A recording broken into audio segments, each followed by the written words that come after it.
Dalawang holdapper ang arestado sa Valenzuela, narrative report ni Athena Imperial.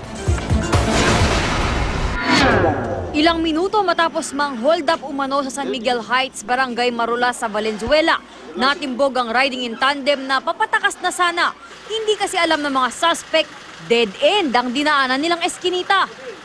Nakuha sa mga suspect na sina Raymond Baetyong at James Cunanan ng isang revolver, 3 bala, isang improvised ice pick at ang kananakaw lang na cellphone. Tumangging humarap sa kamera ang may-ari ng ninakaw na cellphone. Pero ayon sa salaysay nito sa pulisya, nagte-text daw siya sa kalsada alas 8 kagabi nang bigla siyang tutukan ng ice pick ng isang lalaki.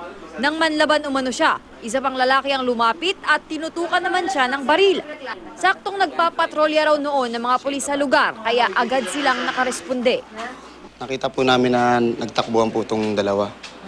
Na agad po namin pinuntahan sa may iskinita, agad doon namin sila pong nahuli.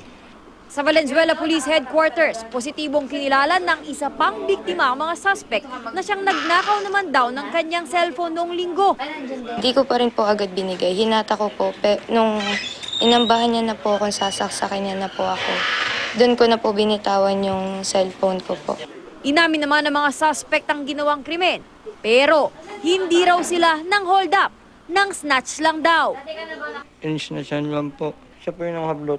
Hindi ko naman po alam na kaya mangyayari dahil lang sabi niya may pupuntahan lang kami.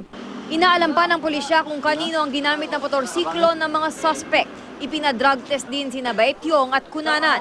Naharap sa kasong robbery hold-up, illegal possession of firearms and bladed weapons at paglabag sa Omnibus Election Code ang mga salarin. Payo ng mga otoridad, iwasang ilabas o gumamit ng cellphone sa pampublikong lugar. Athena Imperial, GMA News.